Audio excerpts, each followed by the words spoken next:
everybody. I am Marina and I'm your host at UNBOSSED. UNBOSSED is a podcast I've created to highlight women with amazing paths of success here in Chicago. Last year, I set out to interview the only 40 female CTOs in the city, and this year I've expanded to female CEOs and women in politics and government in Chicago. I'm excited to share these interviews with you, and I hope you contact me at www.unbossed.io or email me at marina@unbossed.io. Hope to see you soon. This episode is brought to you by Propeller.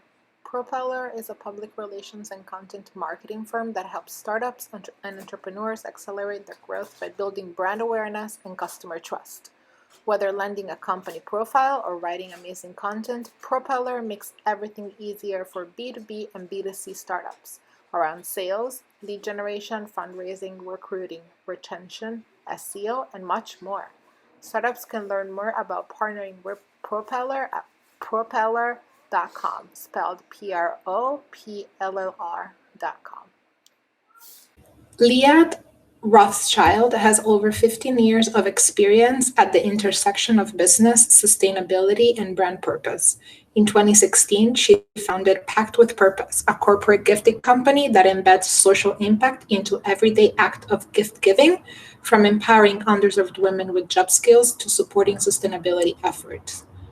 Pact with Purpose gifts enable companies to create societal impact while positively influencing their business across employees, clients, and other key stakeholders. Prior to founding Pact with Purpose, Leeatt was Vice President of Advisory Service at Mission Measurement. In this role, she advised Fortune 500 chief sustainability officers and executives on maximizing the impact and financial returns of their social responsibility initiatives. Leeatt earned her bachelor's degree from Wesleyan University and following graduation served 2 years in the Peace Corps in Paraguay, creating income-generating opportunities with local farmers. She earned an MBA from the Wharton School of Business and a Master's in International Study from the Lauder Institute at the University of Pennsylvania.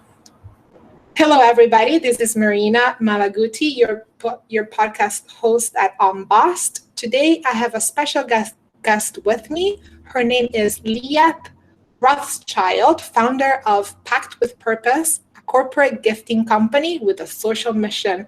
Welcome, Leeatt. Thank you so much for having me, Marina. I'm obviously an immigrant and stumbled there with your name. Perfect. Where is your ethnic background from, if you let me ask me? So where is my confusing name from? So both of my parents are Israeli, and I have a common name in Israel, but an uncommon name in the States. And to top it off, it's spelled in a way that just confuses everyone, Israelis and American alike. Oh, that's awesome. And so did you grow up here in America? I did. I grew up here, but nearly all of our family is in Israel. So have a little bit of, obviously grew up, raised here, but have a lot of Israeli blood and culture in my upbringing. I've been looking forward to traveling specifically to Tel Aviv. Can you tell me, have you gone? Have you been there? Yes, yeah. So all of my extended family is in Israel. Israel's amazing.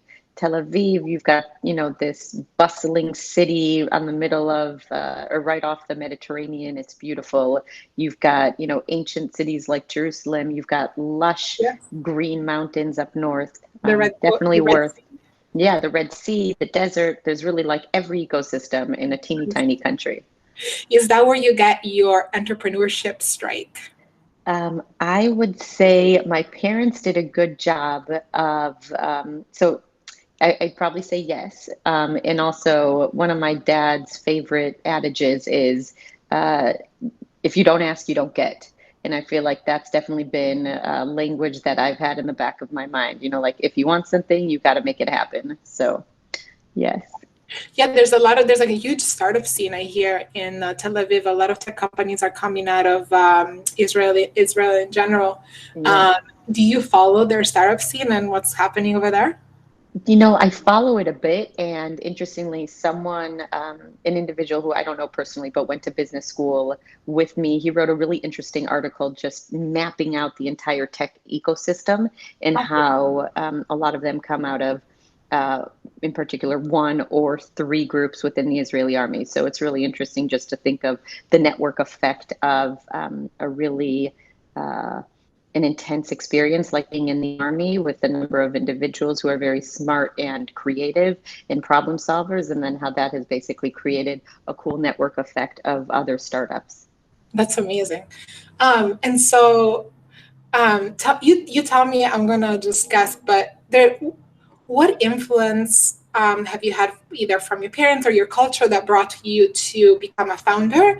But say before that, even you went to a great school, you got an MBA from Wharton. Definitely, like your resume looks like you're a very driven woman. Tell me about Leeatt growing up. Are you from Chicago? Where you're from? Yeah. Yeah, so I was born in Milwaukee and then moved to Chicago when I was about 5 years old. As I mentioned, both my parents are Israeli, so grew up in a bilingual home. You know, I was spoken to in Hebrew and very culturally rich. When we were younger, my parents didn't have a lot of money, but they loved adventure and they loved international travel. So we would drive from Chicago all the way down to Mexico, and not like right at the border, but all the way down near Puerto Vallarta. And, you know, we would have a fun vacation there. So definitely alternative compared to some other people that would have gotten on a plane and flown down to somewhere warm. But I really appreciated that. And obviously, I've got fond memories with my siblings. But my dad is an entrepreneur, and I think that, you know, discussions about business and client relationships and, you know, charting your own path were just part of regular, you know, day-to-day conversations. And whether I knew it or not, it had an influence on me. Oh, that's so cool.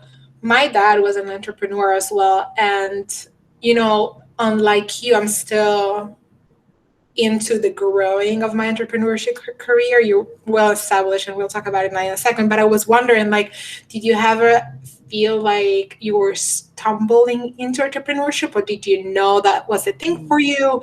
And did you just march forth, you know, towards that? It's an interesting question. I don't feel like I had a goal of becoming an entrepreneur. So whether I stumbled into it or it just, I wasn't aware and I wasn't consciously thinking like, okay, this is what I want to become or this is what I want to do. It was more, I had an idea, and once I knew the idea was powerful and had legs, there was no reason not to pursue it, right? Like I became maniacally focused on trying this thing out and trying to make corporate gifts that do good a reality.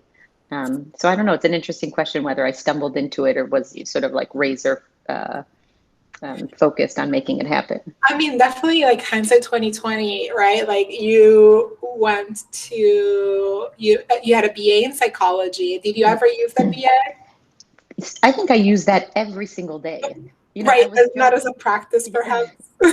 Right. I knew that studying psychology, I did not want to become a clinical psychologist, and I Right. didn't necessarily want to use that and go into social work or, you know, case management.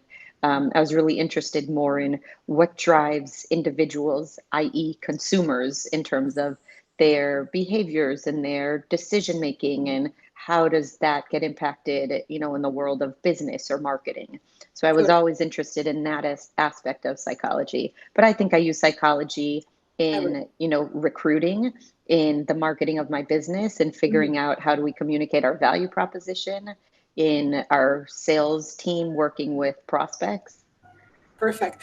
And then that paired up, you know, with your MBA and that really the experience that you have really points toward a path almost in entrepreneurship. What was maybe the thing that you said pointed at your idea having legs? So how does one go from having, let me pause for a second. Can I hear the siren? Love Chicago living. My question was about what was the thing that said, hey, this is the idea that you're going to go after? How did you know this idea had legs, and how do you go from this idea being just something imaginary to an idea that you think you can actually execute on? Yeah, and if I can, let me just mention one other thing about my background, and then I'll Yeah, go answer the ahead. specific question. So, one thing I'll say is immediately after college, I joined the Peace Corps, and I was a Peace Corps volunteer in Paraguay, Okay. which I always said probably would be the most impactful experience of my life before having kids, and I still stand by that. And my takeaway from my time as a Peace Corps volunteer was just a real desire to use my skills and my passion and whatever abilities I could produce to have a social impact.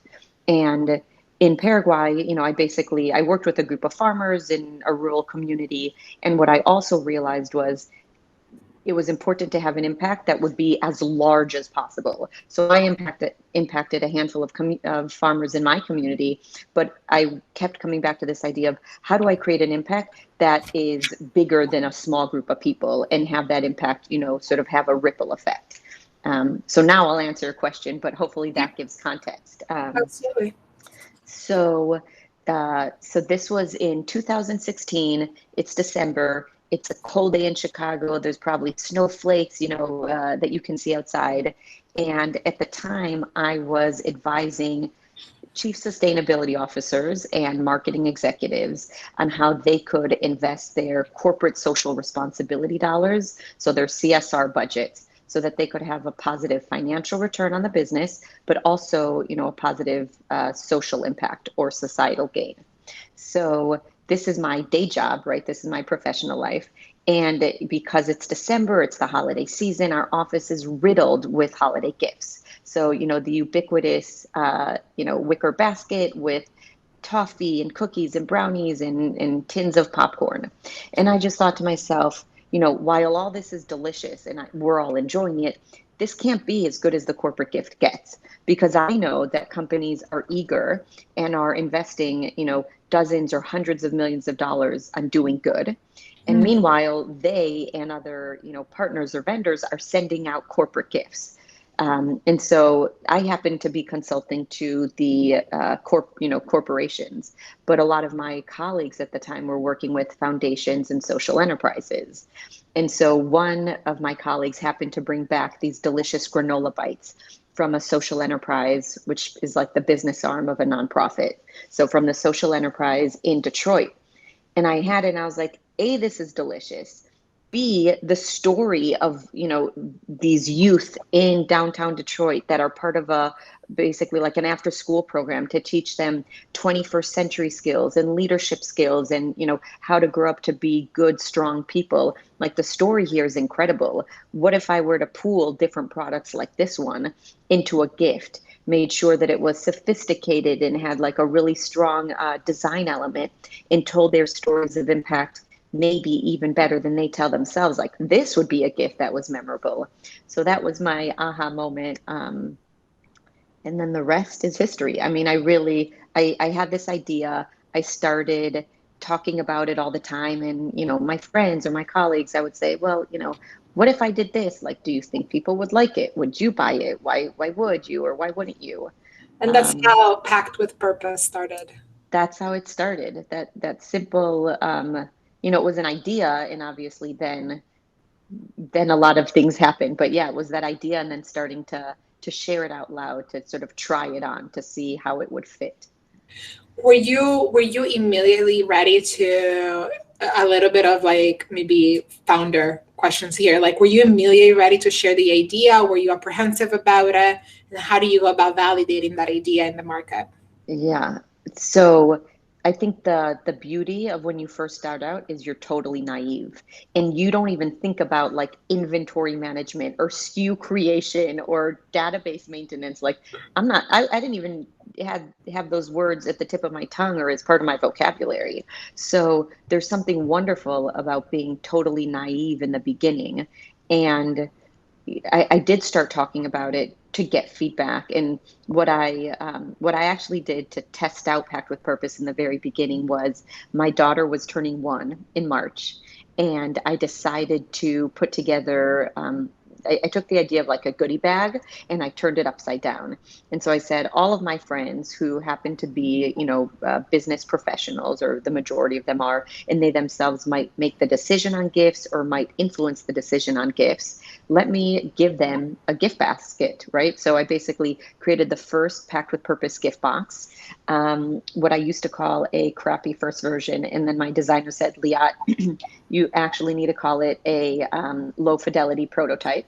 So that was, I was like, oh, that's such elevated language. That's such That's a better. beautiful.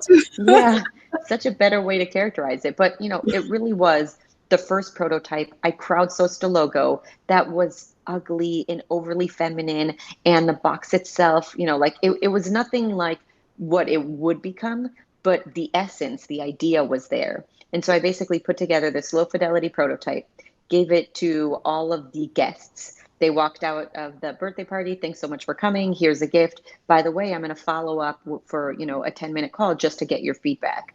So, it was cheap, i.e. no cost market research. And I got their feedback on how they would use it. And that basically, launched the idea. And then I officially launched, I started with a Kickstarter campaign or an Indiegogo campaign that December. And I happened to also be 7 months pregnant with twins. Wow. So Wow. I launched the Indiegogo campaign in September. It happened to be when I was 7 months pregnant with twins. So it made for a very interesting Wow. fulfillment of those gifts with twin boys in the NICU. But it was memorable for sure. How much money did you raise? I'm super interested about this. Yeah, so I raised about $15,000, Nice. and it was, to be honest, I didn't set it up so if I didn't raise a certain amount, I wouldn't move forward. For me, the Indiegogo campaign was really an opportunity to say, here is the sprint that I'm working on, and it is getting this idea called Packed with Purpose off the ground, which meant I had to figure out what products were going to be in the gift, what marketing collateral would be inside, what the packaging would look like. I developed my first relationship with our 3PL, our third party logistics provider. So how would I fulfill the orders? And it was basically, working through all of those, at a fast clip. So, at rapid speed so that I could launch. And then obviously I had a tremendous amount of learnings, right? What went well? What were some of the hiccups? What do I have to work on? What was the feedback? So That's awesome. yeah. Where did you learn? So you were working for Mission Measurements, or Yep. before that? Yeah. Yep. Or Rosetta, one of the two, right? I was working at Mission Measurement. That's when I was doing the corporate social responsibility consulting. And right beforehand, I was working at Rosetta, which then was bought by Publicis. But there I was doing the marketing strategy consulting work. So did you learn how to do this from your employment experience, or where did you learn, where did you learn how to do this? Maybe Wharton? Honestly, in some ways, and I don't know if every entrepreneur would say this, but there's a certain amount of learned experience or skills, hard skills that I brought to the table. But honestly, the most important thing was just having the gumption to say, I've got an idea and I'm going to figure it out, right? Like I didn't know about inventory management beforehand. I didn't know about, like product innovation. I knew about consumer research. I knew about consumer insights. I'd never developed a relationship with a 3PL. Yeah. So there were more things that I didn't know, but I think it was just, thinking that it can't be that complicated. And if you don't think 10 years ahead to get freaked out about everything you don't know, and you have a short enough horizon and you just have a mentality of like, well, everyone else figured it out, so it can't be that complicated. It was, definitely there was a combination of the Confidence. yeah, the confidence to do it, probably some of the exposure to advertising or accounting through my studies at business school, and some of my experience around marketing and consumer research at Rosetta. But a lot of it, I think, was just being determined to figure it out and using resources, whether it was people or, learnings or podcasts, whatever it was, to to get me through the process. Amazing. So here you go. Like, you don't need to know everything before you start to start something. Am I right? Oh, for sure. In fact, I mean, I think if you know everything, it probably is detrimental because what you see is mostly unsurmountable obstacles. When you Mm. come in from the outside, you know, your perception, which I think really serves you well, is it can't be that hard. And yeah, you're going to figure out it is hard, it is complicated. But in the beginning, the more you don't know, the better off you'll be. Got it. That is absolutely true. I agree.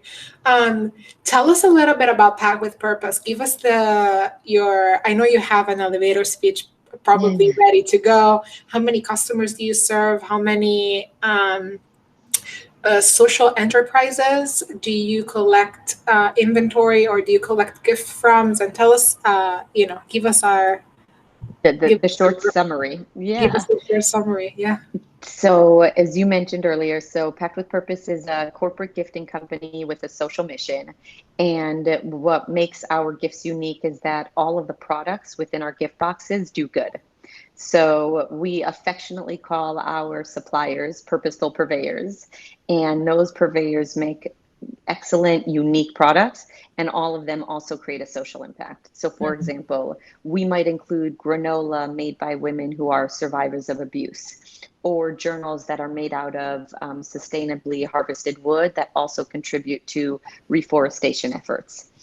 And, you know, there's nothing more positive than working at a company that focuses on gifts, which, you know, in and of themselves, that's all about surprise and Great. delight. And then the cherry on top, and obviously what's embedded in Pact with Purpose is that all of them also create a social impact. So Amazing. we work with thousands of companies and also, you know, individual consumers, because we do have an e-commerce site, but we also do a lot of gift curations and some customizations through our gift concierge with companies, and, you know, whether it's a corporation or a non-for-profit. But we've got thousands of clients. We on our website have probably close to 100 curations that are sort of off the shelf, and we're working with 130 plus purposeful purveyors and counting. So Wow. it's been a beautiful, you know, challenging, exciting experience on my end for sure. That's amazing. How many employees have you grown to by now? Yeah, so we've got 15 plus employees, and we're actually actively hiring right now. So Wow, amazing. yeah, last year, thankfully, the pandemic was had a positive effect on our business, and I think we also our stride. So we saw about 400% growth compared to last year, and so Wow. we are actively hiring to continue to, you know, partner with our clients and serve our customers and create amazing relationships with purveyors, so we can help amplify all the good that they do that's embedded in the products that they create through the gifts that we sell and then ship. Oh, that's beautiful. That's so beautiful. Yeah, let's talk about a little bit at the pandemic and how gifting has changed. Perhaps what did you notice from the market? Yeah, you know, in the beginning in March, we did not know what to expect. Yeah.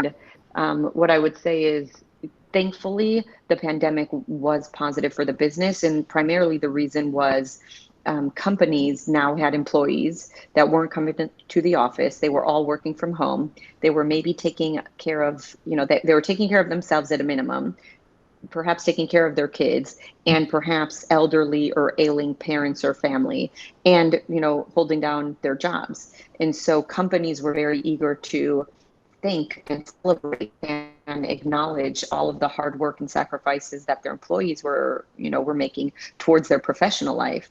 And so companies started sending more and more gifts to employees. Traditionally, you know, research shows companies generally spend more on their Mhm. clients as opposed to their internal employees, which is interesting. I think that probably has changed and will likely continue because companies just realize how invaluable their workforce is.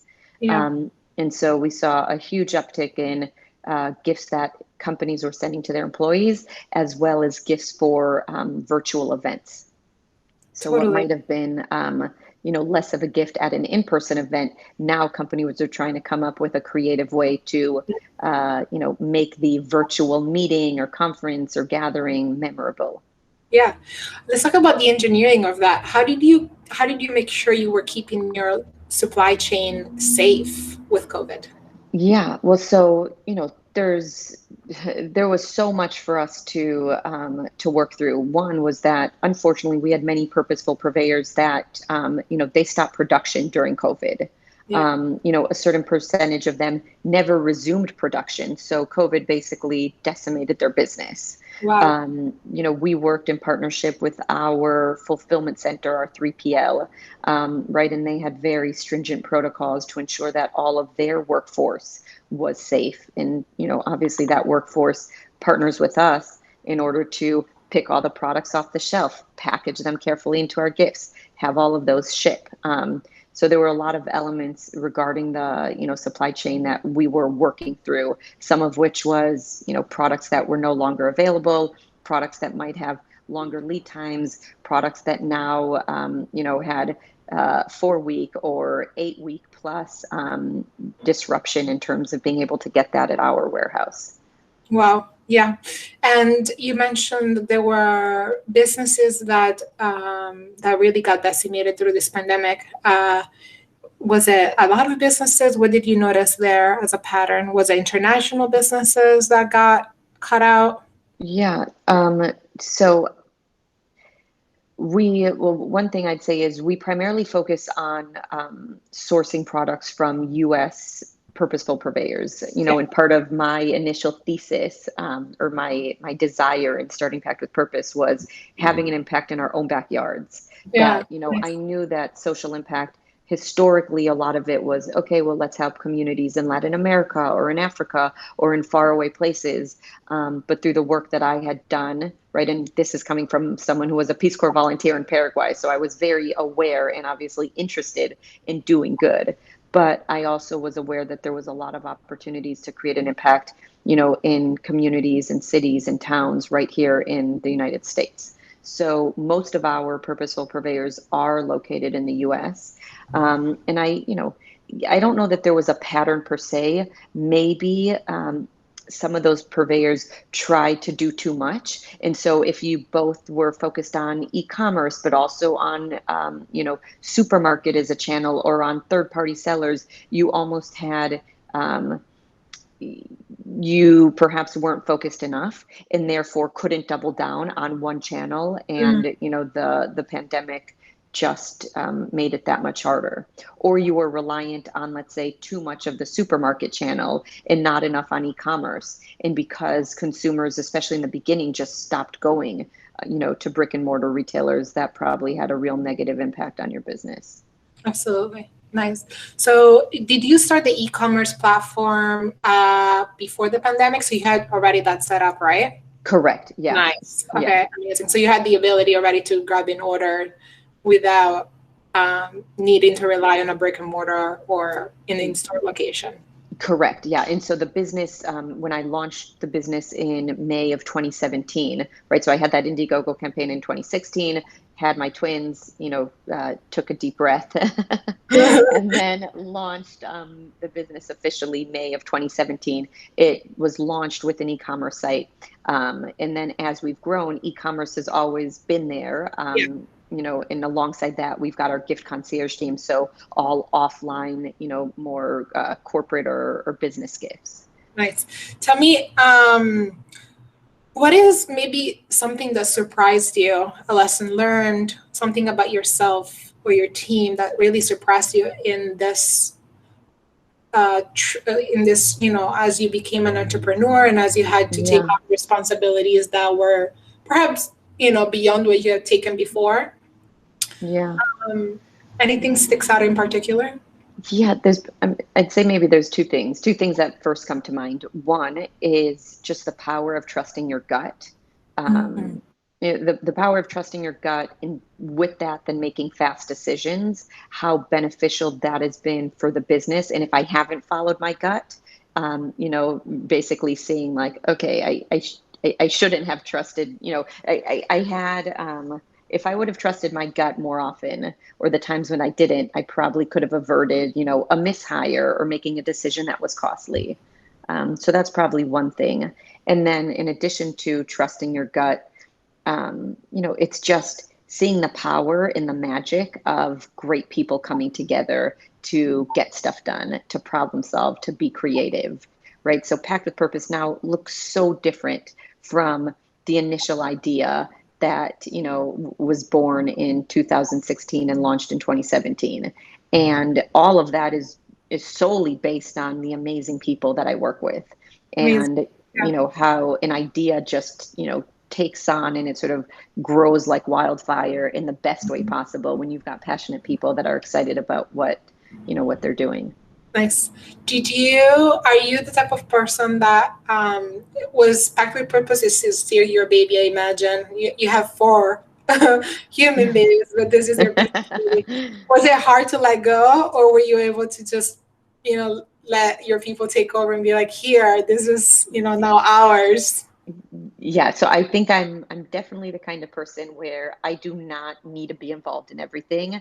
Okay. The more my team can, make their own decisions and manage things independently, the better I think, the business is. Obviously, I recruit and hire to find people whose, decision-making processes I can trust and who I think, have the business's goals and best interest in mind. But yes, I'm definitely, if I make all the decisions, we're in trouble, right? Like I'm not the best solution for Packed with Purpose alone. And, as evidenced by all the amazing ideas and solutions and creativity that the team brings, for sure. I want them involved much more than I want me alone involved. Nice. Maybe is there something that you would have done differently that you can tell, others that are starting a business right now, or they're looking at being entrepreneurs? They're like, this is definitely something to look out for, and that I did that. Lesson learned. I got burned. So I guess in terms of growth, every entrepreneur has their own level of risk tolerance. Every entrepreneur, approaches growing their business in their own way. And by and large, I'd say I've been very happy with Packed with Purpose. Yeah. There probably has been an opportunity to, put my foot on the gas a little bit more earlier on in a way that would have still felt comfortable to me, right? Like, so spend more on advertising, or try out partnerships, or curate more gifts, or explore our SKU database and try to optimize it earlier. So I feel like there would have been a chance to feel more uncomfortable more often earlier on, whatever more uncomfortable means, whatever, sort of function or department that takes form in. Nice. I love that. When do you know? Have you ever? Do you push yourself now to that point? Do you feel like you push more yourself? That's a great question. I feel like I do, and there's probably an opportunity to do so, even more. I always say, if you're waiting until something is perfect, you're waiting way too long, right? Like perfection is the enemy, because right now we're growing so quickly. We're getting so much real-time feedback from our clients. They'll see a gift on the website and they'll say, "Oh, that's perfect, but can you do, A, B, and C?" And suddenly, if you're listening actively, then that just becomes insight to realize, oh, well, our clients want, they want to be able to brand additional products, or they want to be able to include an outside insert, or they want to be able to, include their logo on the outside of the gift box. Those were learnings that I had, a handful of years ago. And so as clients continue to provide feedback, our ability to adapt those new features and adopt to their needs, I think has been really important. And I guess here's a real example from the pandemic. Yeah. So lots of our clients wanted to send out gifts either to their clients or to their employees, but they didn't have their home address and everyone was working from home. And so we came up, it was like, as soon as this became a recurring question, we realized that shouldn't be the reason why we cannot provide a great solution to our clients. And so we came up with a platform to collect those addresses, to make it seamless on, on behalf of our clients, and obviously make it easy on behalf of the ultimate gift recipient. Oh, I've just experienced the same exact pain point with, other gifting companies because, well, I have this idea that at some point I would like to send gifts to all of my podcast guests. We should talk, Marina. I know someone who can help you with that. We're talking because guess what? Like, I don't want my guests' addresses. Like, I don't want to collect them and I don't want to store them and I don't want to, I don't want to have anything to do with it except for like, here, I want you to have this little gift. That's brilliant. That's a really good adaptability. Going back to the comfort part, what I was going to ask is like, how do you know like when too much is too much foot on the gas, right? Is there such a thing? And how do you, how have you scoped that out? Yeah. I don't think I've experienced too much. I think too much would probably look like something failing, right? Meaning maybe you launch, for me, like we would launch a new product and it just would fall flat and we would get horrible customer responses. Or it could look like chaos in terms of communication across teams, right? So our sales team works very closely with marketing, which works very closely with operations, right? So if we commit to sending gifts out by a certain date and ops doesn't deliver, then you've got sales that has to then discuss that with clients, which is, a horrible experience. So that's what I would imagine, pushing too hard would look like. That's a great example. As a leader, what are the things that you look at in order to know that your organization is doing well? Well, it's probably, what does my team think and how are they expressing themselves, either explicitly, what feedback have they shared with me, or implicitly, what am I noticing in terms of, either being frustrated or not collaborating well. So probably feedback from my team. What are my clients and partners? And so in this case, it would be our purposeful purveyors saying, right, like, are we providing value to them? Are we working in true partnership? And then probably just my own internal compass, right? Like, do I wake up every day continuing to feel excited and energized about building this business? Or do I feel like my energy is being sapped, or am I questioning the decisions I'm making? Wow. Yeah, that's definitely well put. And I have one more question about Packed with Purpose for you, and is in this whole journey about starting the company and growing this company now to a very successful business, to my eyes at least. Did you find that you got anything that surprised you, like an experience that was really surprising to you, that you did not expect at all? Like, you knew you were going to start a business, you knew you had successes that will come potentially with having a successful business. But has this business brought to you and your life and your family perhaps anything surprising that you did not expect? A good question.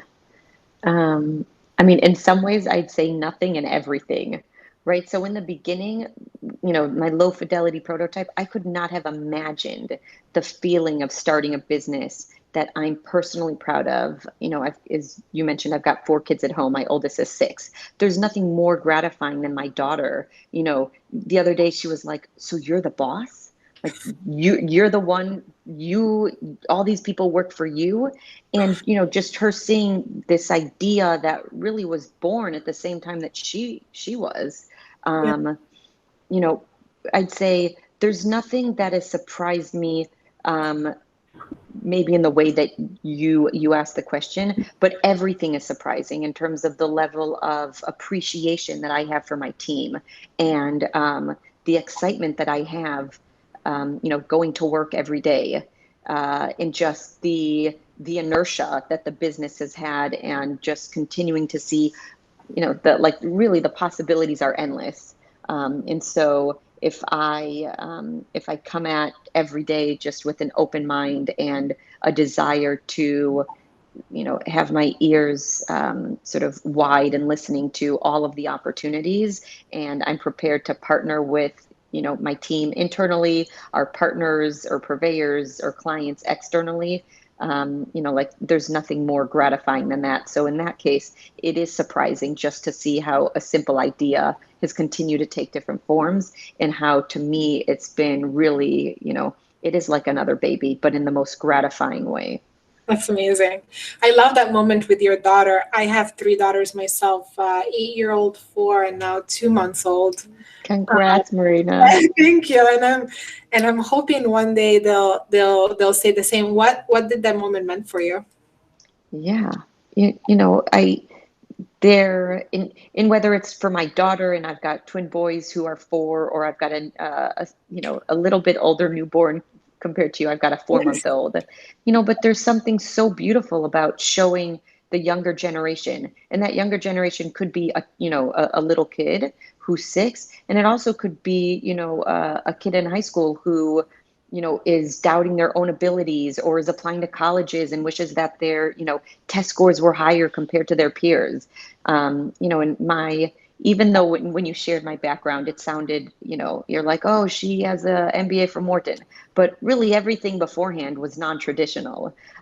So I feel like that's probably the part to underscore. And I think that, my takeaway to folks is, an untraditional background is great. Pursue what makes you happy, pursue your passion, focus on the skills that you can share with the outside world. You will be successful, whatever that is, right? Like whether it leads you down to entrepreneurship, whether it leads you down to become, the head of a non-for-profit, whether it leads you down to focus on, operations at a large corporation, it doesn't matter. As long as you feel like you're being maximized in terms of the skills that you can bring, to the betterment of a greater good, it's like, that's happiness. I love your message, and definitely I love the energy that you put out from this conversation. Is very much, we were talking earlier a little bit about um, being good to ourselves, and it's very much, it feels that way. It feels like you take care of your business the same way you take care of yourself, and it's not perfect by any means, but it's very gentle. Definitely not. It's very loving. So I really love what you're saying, and I hope it come across to the audience as the same way, and your voice is super calming. So I'm like, so I'm very zen right now from this. Unfortunately, yeah, unfortunately, it's like 5 minutes to wrap up. Can you believe it? No, I cannot believe it. But that's, in some ways, we should almost like rename the term podcast, because a good podcast is a story, is a conversation. So I've really enjoyed this. Hopefully anyone listening is also enjoying it too. And I know when I listen to podcasts, if there's one new perspective or a new kernel of truth or an insight that I take away, that was a worthwhile, 20 minutes or hour activity for me. That's perfect. All right, let's wrap up with the last questions. You ready? I'm ready. What is one thing that we don't know about you, or that people don't usually know about you? So when I was in business school, I participated in a boxing tournament. So in Philadelphia, where they actually taped one of the Rocky episodes, it was the business school students against the law school students. I lost, but it was it was just an amazing experience. And obviously the real highlight was that, so this is like everyone goes to it, and we raised almost $50,000 for the Boys and Girls Club of Philadelphia. So it was very memorable, to say the least. But did you actually get in the ring? Yes, in the ring, full headgear. And because this is not a visual podcast, I am just under 5'2". I am not a large person, but I was in great shape. It was an amazing experience. Definitely pushed myself, in lots of different ways. That's amazing. That's really good. I never thought you would. What is a book you have gifted the most, or something that comes to mind? Well, this is it. I've got 4 kids under the age of 6. I have not been reading many books. I've been listening to a lot of podcasts, and Yeah. probably the podcast that I share with people most in terms of, reflecting on entrepreneurship is, Unbossed. what'd you say? Yes, After After Unbossed, of Unbossed. course. Well, Yes. now that will be number one. Would be How I Built This. Again, I just think it's such great stories of entrepreneurship. Yeah, I listened to that one as well.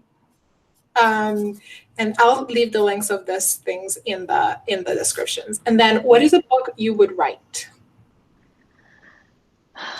Probably a book I would write is, all of the things about me you didn't know, right?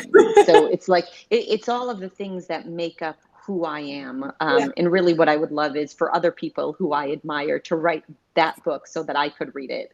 Because, it's like the first conversation gives you the first layer of, oh, this is what school you went to, or this is what you did. But then it's everything else, what I sort of call a double click. So 1 or 2 layers below that. And that's what is, contributes to the makeup of someone. And that's where I think the real, the interesting history comes alive. Yeah, that's awesome. What does it mean for you to be unbossed? Charting my own course, not doubting myself, taking an idea and, putting it into action. Amazing. Thank you, Leeatt. Where do we find you? Where do we find Packed with Purpose? Yeah, well, you could go to our website, packedwithpurpose.gifts. That's GIFTS. We're also on Instagram, on Facebook, on LinkedIn, Packed W Purpose. So thank you so much for being on the podcast. Thank you. This was so fun. Thank you, Marina. And we'll catch up soon. Okay. Thank you. Thank you.